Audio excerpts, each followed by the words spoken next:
Ini penting saya utarakan karena dakwah kalau terlalu semangat nanti kalau menghilangkan tauhid bahaya. Tetap innal huda huda. Uni Soviet kayak apa? Mengkooptasi negara-negara sekelilingnya sampai jadi zuni. Tapi apa yang terjadi? Uni Soviet yang runtuh, persemakmurannya semua rata-rata jadi negara apa? Islam, kayak Uzbek, kayak Ceknya, kayak apa-apa. Karena agama ini diurus Allah. Sehingga kalau dalam, tapi kamu ngitmai agama nggak apa-apa. Makanya istilahnya Habib Umar khodamah itu pelayan, nggak apa-apa. Kita ngitmai agama itu nggak apa-apa. Dengan ngitmai terus mikir nggak apa-apa. Tapi jangan mikir yang merasa kalau kita mati wah nanti agama ini kukut karena saya mati. Kamu itu siapa?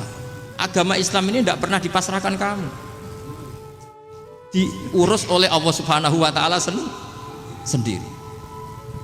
Sehingga ketika Wali Songo meninggal, agama ini tambah kuat sampai sekarang. Kecil saya itu kalau pengajian susahnya bukan main, harus izin sana sini. Sekarang setiap pengajian polseknya datang, polresnya datang, nggak ada intel, nggak ada apa. Padahal kiai dulu sama kiai sekarang itu kira-kira alim mana? Raden kiai dulu.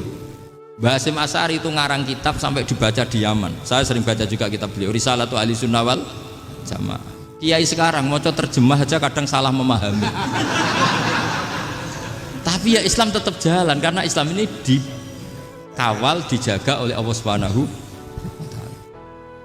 Maka kalau dalam cerita tarikh sirahnya Ibnu Ishaq itu tauhid itu penting. Beliau cerita begini. Sayyid Abdullah itu namanya Abdullah bin Abdul Muthalib. Kita tahu kenangannya Rasulullah terbanyak itu bukan dengan Sayyid Abdullah tapi dengan Sayyid Abdul Muthalib, dengan mbahnya. Karena Nabi itu mulai kecil dirawat oleh siapa? Mbahnya. Yaitu yang disebut Nabi ketika 2 bulan kan abahnya sudah meninggal. Ya saya baca ya, pakai bahasa Arab biar jadi bid'ah. Nanti kalau bahasa Indonesia ada bid'ah. Tidak betul tuh. Diba atau berjanji sebenarnya itu kitab sejarah, berhubung dibaca bahasa Arab terus kayak mantra. Terus yang belakang mau nyenggai soleh aleh, sehingga kubu sebelah bilang tuh khurafat dan bid'ah.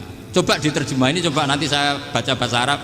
Walamma tamma min hamli syahroni ala masyhuril aqwalil marwiyatu fiya bil madinati abuhu Abdullah wa kana qad istaza bi akhwalihi bani adi minat taifatin najariyah wa makatha syahron saqiman yu'anu nasukmahu wasakwa. Terus di pojok sana bilang soleh aleh. Pasti kubu sebelah yang liwat, wah itu khurafat bid'ah karena dianggap mantra. Padahal artinya coba sampean baca bahasa Indonesia. Ketika hamil Rasulullah umur 2 bulan, abahnya meninggal di kota Abwa. Kota Abwa adalah kota keluarga besar ibunya Sayyid Abdullah. Kebetulan pas ke sana beliau sakit sampai 1 bulan dirawat. Bid'ahnya di mana kalau diterjemah? Wong itu kitab tarikh. Makanya saya nggak tahu yang membidah-bidahkan tiba itu karena tadi. Tapi sampean juga ikut salah karena nyenggai sholawat kantok itu. Jadi makanya saya bilang tadi kalau bahasa Arab bid'ah, kalau sudah terjemah bid'ah karena kelihatan kalau itu hanya kitab tarikh. Coba bid'ahnya di mana? Wa ba'du fa'aqulu wa Muhammad bin Abdullah bin Abdul Muthalib bin Hasyim. Itu kalau diterjemahkan, kamu harus tahu siapa nama Muhammad. Muhammad punya abah siapa? Rasulullah Muhammad Abdullah. Punya abah siapa? Abdul Mut. Punya abah siapa? Hasyim. Coba baca gitu di kubu sebelah. Oh iya. Berhubung kok baca bahasa Arab.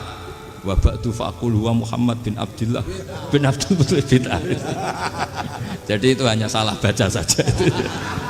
Maksudnya salah yang ngukumi, bukan salah yang baca, salah yang apa? Ngukumi. Sayyid Abdullah ini orang yang tauhidnya sangat kuat.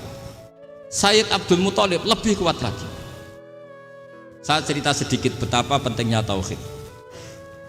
Ketika pasukan Abraha bawa pasukan gajah mau menyerang apa? Ka'bah.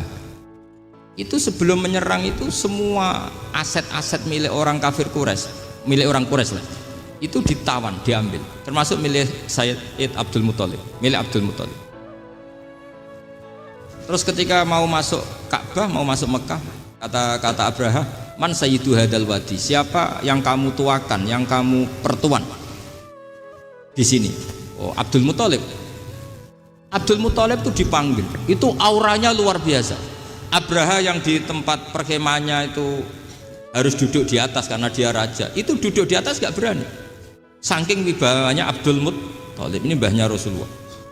Akhirnya Abraha bilang gini, saya duduk di bawah tidak mungkin karena saya raja. Kamu duduk jejer saya tidak mungkin karena nanti umat saya kecewa karena raja kok disaingin gitu. Ya sudah, sambil berdiri-diri kita ngomong. Akhirnya Sayyid Abdul Muttalib tadi diomongin gini, saya itu tidak ingin merusak orang-orang Mekah, orang-orang Quraisy. Saya hanya kecewa punya tempat ibadah dikencingi, diberakin sehingga saya mau merubuhkan Ka'bah. Tapi dengan damai, nggak ada perang. Apa jawabnya Abdul Muttalib? Lucu. Nggak apa-apa, Ka'bah kamu robohkan silakan, nggak apa-apa. Yang penting unta saya yang kamu sita kembalikan. Harta saya yang 100 unta kamu sita kamu kembalikan. Itu Abraha kagetnya bukan main. Kaget karena kamu itu pemimpin apa? Tadi saya hormat kamu karena kamu tak anggap orang hebat. Hadhil Ka'bah dinu abaika, ini Ka'bah itu agama kamu. Pas saya hancurkan kok kamu tenang-tenang saja. Padahal pas mau saya hancurkan kamu tenang-tenang saja, malah tanya unta kamu itu gimana? Apa jawabnya Abdul Muttalib?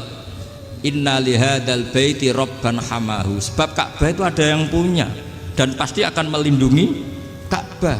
Tapi kalau unta itu milik saya, ini urusan saya, ini unta. Jadi inna lihadal baiti robban hamahu itu tidak milik saya, itu ada yang punya. Ya sudah, biar yang punya aja yang jaga, itu tidak urusan saya. Akhirnya unta dikembalikan, aman deh. Untung double. Terus akhirnya dia ke Ka'bah. Fa'akhudha bi halaqatil bab. Karena dulu apa itu?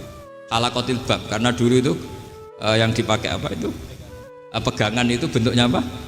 Bulat. Makanya diistilahkan halaqah apa? Bulat. Kalau sekarang halaqah ilmiah itu seminar. Iya. Halaqah ditubuhi lain lagi. Iya. Pegang terus bilang gini, kata Abdul Muttalib, ya Allah, Ka'bah ini mau dihancurkan oleh Abraha. Ka'bah ini milik kamu. Saya mau ke gunung, mau melihat apa yang kau lakukan terhadap orang yang mau merusak Ka'bah. Abdul Muttalib bilang ke umatnya, wa ya qaumi, ayo kita ke gunung melihat ma fa'ala rabbuna, apa yang akan dilakukan Tuhan kita terhadap orang yang mau menghancurkan Ka'bah.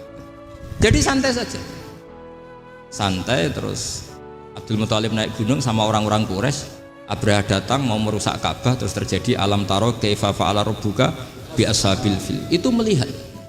Dan betul Ka'bah dijaga Allah. Islam juga gitu. Ketika Islam dikooptasi Uni Soviet, semua ulama, semua wali perasaannya hanya nunggu kehancuran Uni Soviet karena pasti agama ini dijaga Allah. Saya setiap sholat, setiap munajat ketika baca Rabbana lakal hamdu bil samawati wa mil'ul ardi. Dulu saya iskal itu janggal. Ya Allah, engkau zat yang layak dipuji, yang pujian itu memenuhi langit dan bumi. Pikiran saya kalau bumi ateis itu mujinya kayak apa?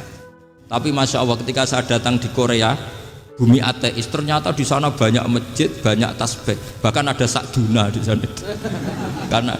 Karena Allah sudah ngendikan lakal hamdu mil'us samawati wa mil'ul ardi.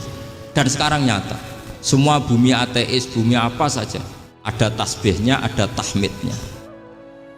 Makanya sadaqallahul adzim ketika ngendikan sanurihim ayatina fil afaq walladzi arsala rasulahu bil huda dinil haqqi liyuzhirahu 'ala dini kulli. Makanya saya mohon sekali bahwa agama ini harus kamu khidmah. Tapi enggak boleh kamu pikir. Atau dibaliklah, khidmah maka memikir. Tapi tidak usah GR bahwa agama ini diserahkan sampean. Saya juga agak ridho. Agama kok diurus orang-orang kayak gini, kayak apa nasibnya? Jadi ini penting, karena rata-rata kiai alim itu tidak jelas. Terus oleh orang-orang yang nggak pernah ngaji itu, wah ini nggak jelas, nggak tegas. Islam itu harus tegas. Maksudnya tegas itu kayak apa? Tegas itu di wilayah kita. Kalau istri kamu mau diperkosa orang itu boleh tegas, itu wilayah kamu. Tapi kalau hidayat itu wilayahnya Allah Subhanahu wa Ta'ala, kita tidak pernah tahu. Bahkan yang sudah Islam saja, nyuwun sewu, itu nggak ada jaminan mati husnul. Kita tahu dalam sejarah Sa'labah itu dapat gelar hamamatul masjid, merpatinya masjid. Tapi kita tahu akhirnya Sa'labah itu apa? Su'ul khotimah. Sampai dalam Islam selalu diajarkan ya muqallibal qulub tsabbit qalbi ala din. Jadi kalau kita sendiri saja masih ingin selalu husnul khotimah, agak ada ruang untuk mudah menvonis orang lain. Makanya saya salut sekali ketika Habib Umar menulis